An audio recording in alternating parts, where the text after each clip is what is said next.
Привет, I'm Chuck Olinik. In the Society for Creative Anachronism, I'm known as Yaroslav the Persistent. Although nobody really calls me that, everyone calls me Yari. That also happens to be my baptismal name.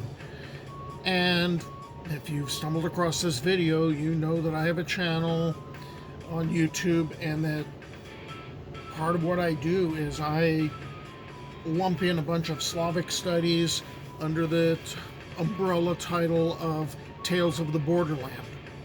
And that was about putting together Slavic research that I had been doing for decades and sharing this in video form,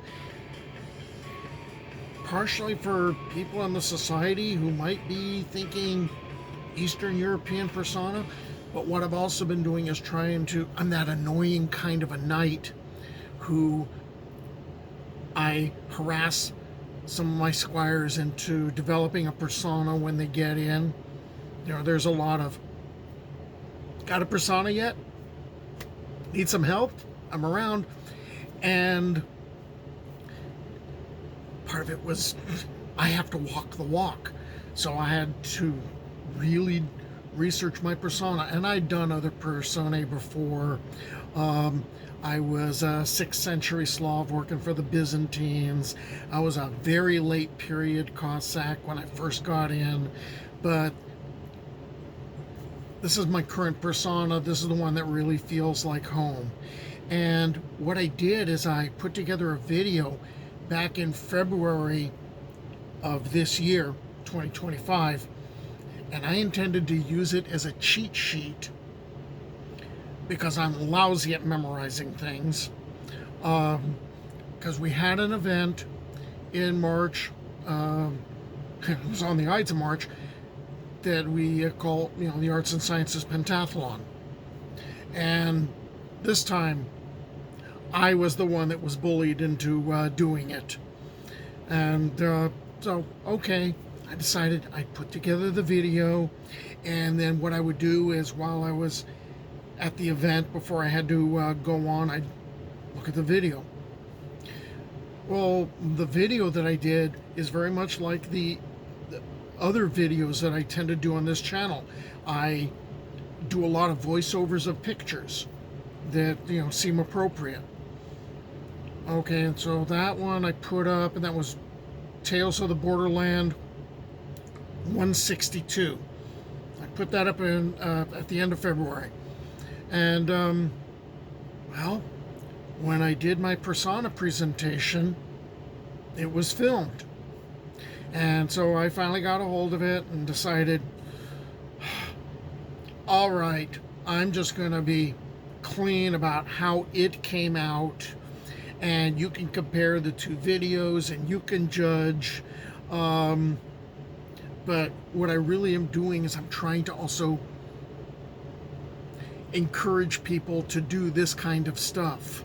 As a matter of fact, I'm thinking about when they do this event 2 years from now, maybe I'll do a video on one of my previous personae.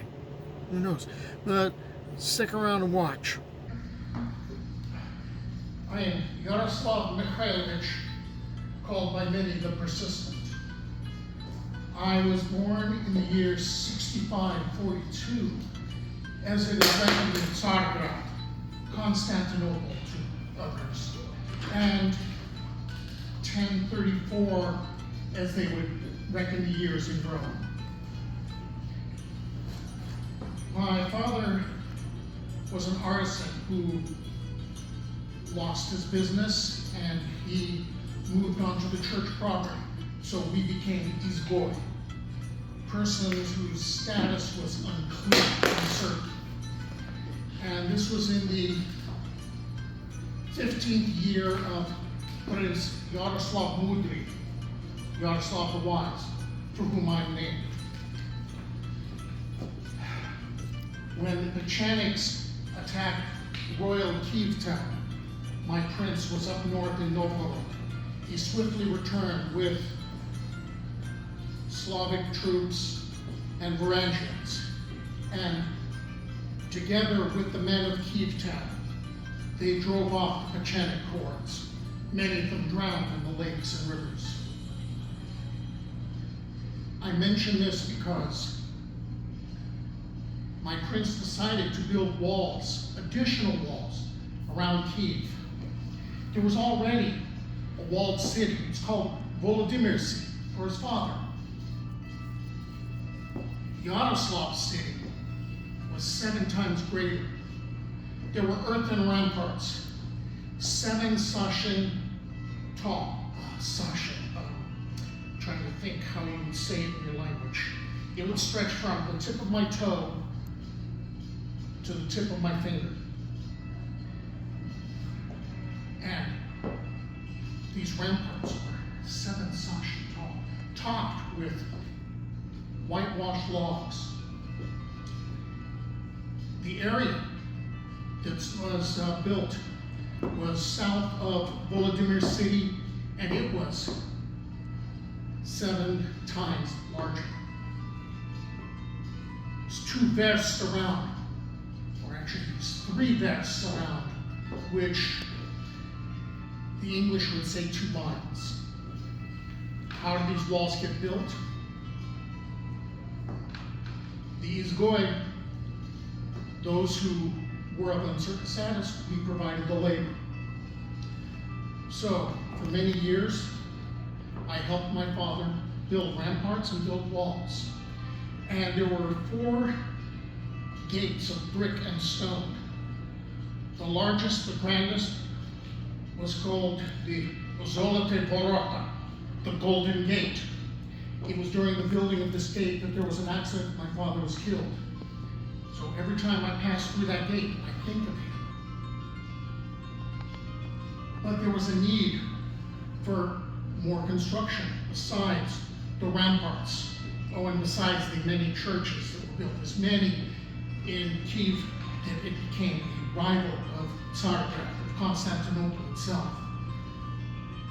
To the south, there were canyons and ditches which were unified with earthen ramparts and walls that were called the snake ramparts. And it was necessary to have people man those ramparts. And while I was working on the snake ramparts, this is where I first met the Black Hats and saw them. So as I labored on these walls, my mother and sister were fading, and by my 20th year, they had gone to join my father. And that's when I left the land of the church. You know, I'm a Christian, left the land of the church, and I drifted south to the Black Hats because the Black Hats were always in need of men. And I did not wish to be a laborer any longer. So, while living in the South, you have to understand who the Black Hats are. They are the remnants of warrior aristocracies from different tribes from the East. And when those tribes were defeated, they were driven towards Kyiv like a broom sweeping away debris. And eventually, they formed as Chorny Kubyuki, the Black Hats. It is we who guard the frontiers of Kyiv. We live in the South. We protect Kyiv far more than any of those walls that my father and I built. It is our sleep that is disturbed when we hear the cry of geese, because those are not geese. That's the creaking and squeaking of axles of the tribes of the East as they move towards Kyiv, and we're sworn to protect that city. We do not hear thunder in the distance, we hear their hooves. And that's where we are very different from the Druzhina that cluster around the prince. We are on the frontier. We are the bastion. Now what do I get for this? Armor from Constantinople, from Tsargrad, weapons, also land. So I'm not some landless izgoy anymore. I have a purpose. So, let me speak to you about my land. There isn't much there. I raise barley and I raise pigs. And I have a house that's made of wattle and daub. There's 2 rooms. The Velike Kimnata, Meneke Kimnata, the big room and the little room. I know, it seems kind of silly to call it that. In the little room, there is a peach. I'm trying to think of the word in your tongue. It's like a tiled oven, but it's not just for cooking. It would be as tall as this stiletto, this table, and you would put your bedding up there on the top, so you'd stay warm in the winter. The little room is also the basic work room. And then there's the big room. The big room is only used for special occasions. And on that is the east wall, you would have an area called the Krasivy Stena, the beautiful wall. This is where we now keep the icons. We're Christians. And around the icons, there would be the embroidered or cross-stitched reenactor that would be towel in your tongue. And it would be cross-stitched, much like this. And very elaborately done, and these would be hung around each of the icons. This is staying between us, yes?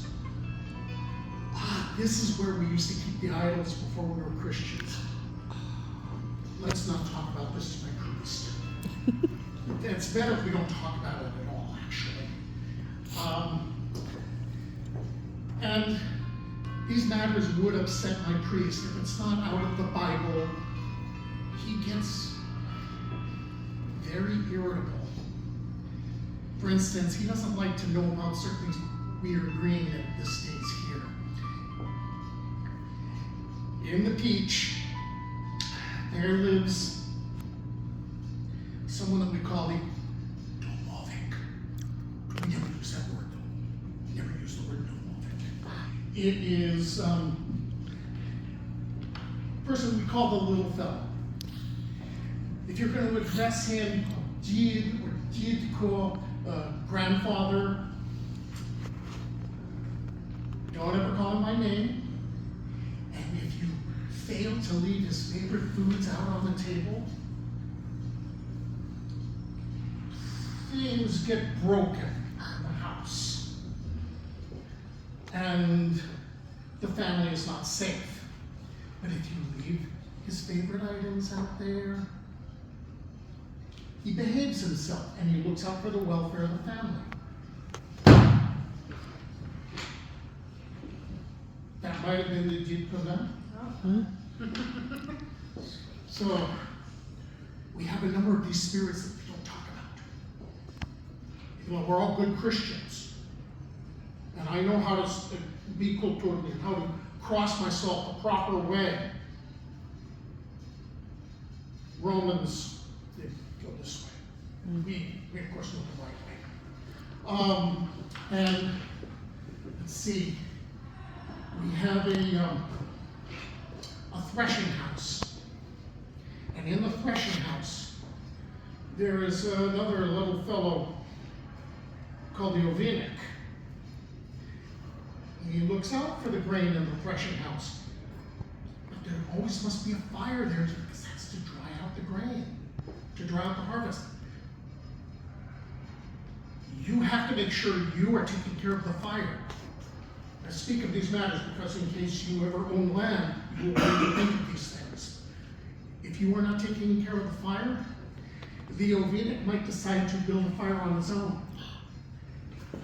And you might lose a lot. So he has the appearance of a disheveled cat. At least that's what I've been told. I haven't really seen him, but I suspected he's around. Let's see, there's also the banya. Banya is, I think you would call it a bathhouse or a sauna, where we burn birch wood and get the flames going, heat up stones, and we pour water on the stones. And then we take birch branches full of leaves and we beat ourselves with them in order to drive out the poisons. And in the bathhouse, the banya, there lives a bannik. Again, we're not talking about this to the priest. The bannik can foretell the future. And if you ever feel a soft, furry touch on your back, that's the bannik telling you you're gonna have a good year. If it feels like claws or nails, you would better prepare for a bad year. You always thank the bannik whenever you have used the bathhouse, and you always leave fresh birch branches for him, and fresh water, and some firewood. And he can build his own fire. He's not as dangerous as the Ovidic. Let's see, we have, in the stable, we have the Vasily.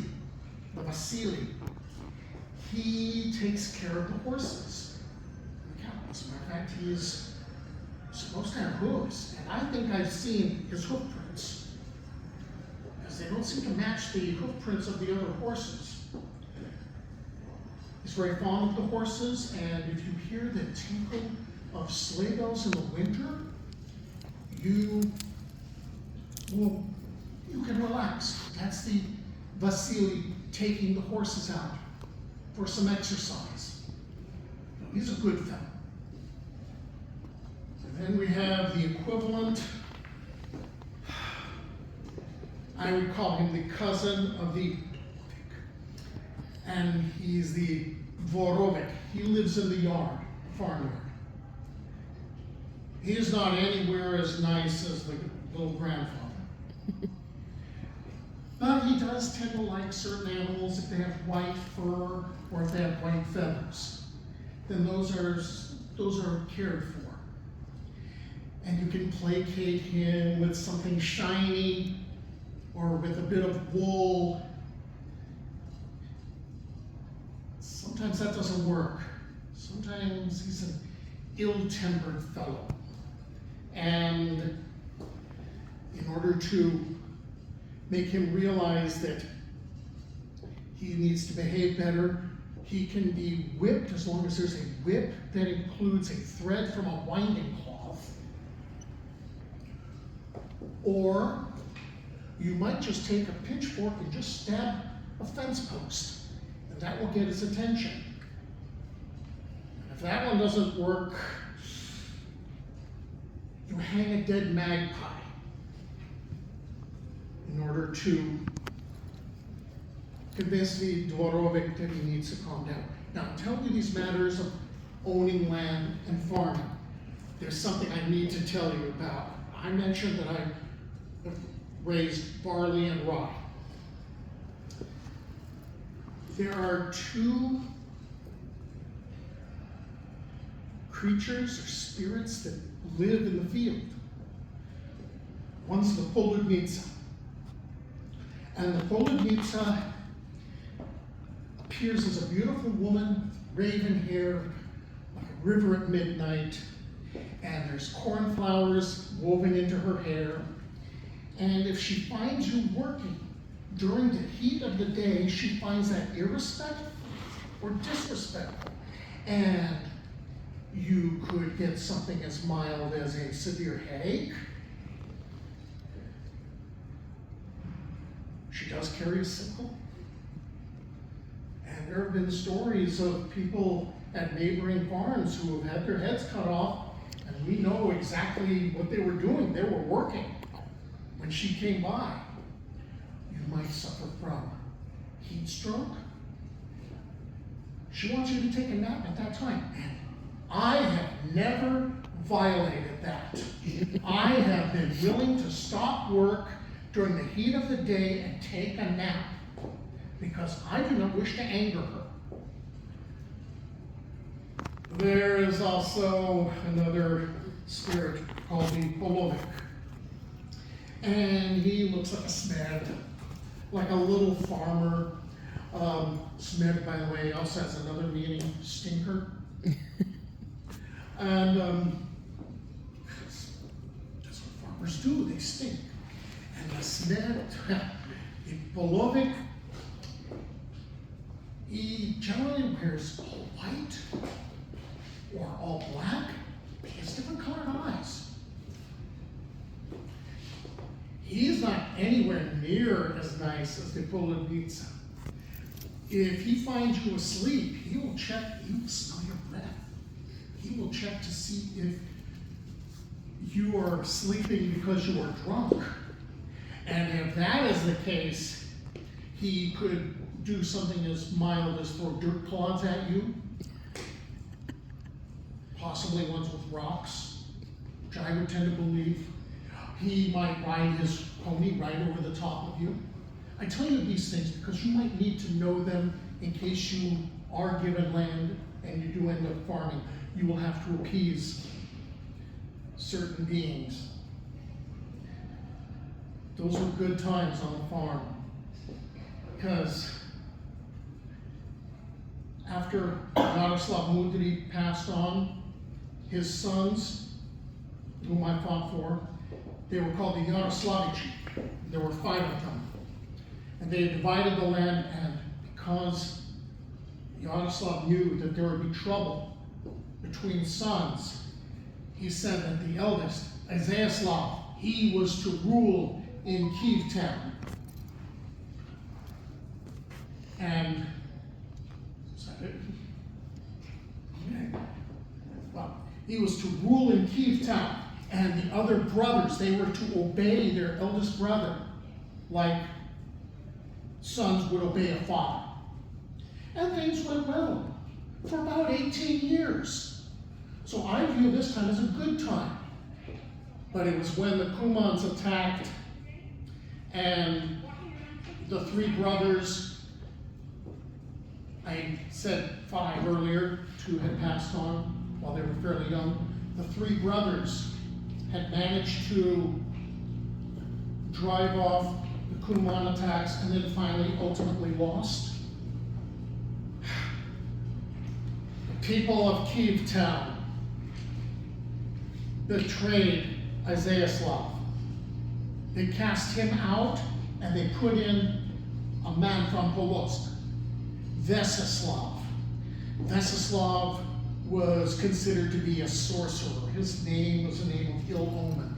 When he was born with a caul on his head, the birth membrane, and his mother was urged to sew it either to his head or into a hat. I believe into a hat. And this would give him great powers. Well, the spineless people in royal Kyiv town betrayed my prince. And Izyaslav traveled forth. He received help from his brother-in-law, who was the king of Poland. And we returned and drove out Vesislav. Izyaslav assumed his place. The Yaroslavici would be ruling together, except that the devil had already stirred up problems. And what had happened Vesvolod, the youngest surviving brother, supported Sviatoslav, the next brother, in overthrowing Izayaslav. So Izayaslav again was driven out of Kyiv town. I followed my prince because I did not care that Sviatoslav sat the throne. As far as I was concerned, what he was doing was wrong. It was about 3 years of Sviatoslav ruling. And Sviatoslav died from a cutting of a wound. And then Vesvolod, the youngest, the last of the Yaroslavici, assumed the throne. Izayaslav heard this, returned, and Vesvolod stepped aside and allowed his brother to resume the throne again. Vesvolod wasn't really much of a prince. His son would be greater. However, when Vesvolod died, Izayaslav's eldest son assumed the throne, and alas, sons are not as great as their fathers. I'm now content to, having grown old in the service of my princes, stay on my farm.